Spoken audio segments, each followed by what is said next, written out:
In today's video, I'm going to teach you how to fix Facebook Marketplace isn't available to you. Alright, so I'm starting off by opening my browser here, just letting it load up fully. And once it's ready, you'll see your usual start page or last visited tabs depending on your setup.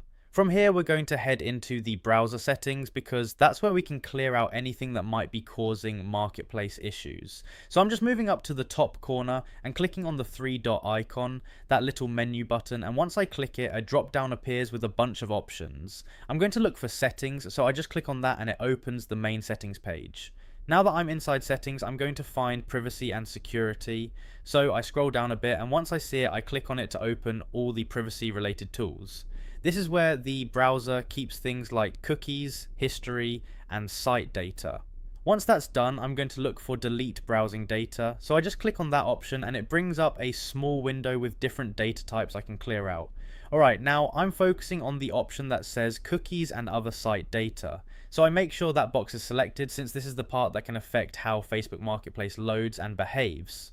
Once everything looks selected properly, I'm going to click on delete data. So I just confirm that action and the browser starts clearing the stored data in the background. And once that's finished, I'm going to go back over to Facebook.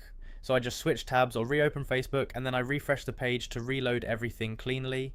After the refresh, Facebook should reload with a fresh session, and this often helps fix the issue where Marketplace says it isn't available to you. And that's pretty much it. Everything is now reset on the browser side, and Facebook should load normally again.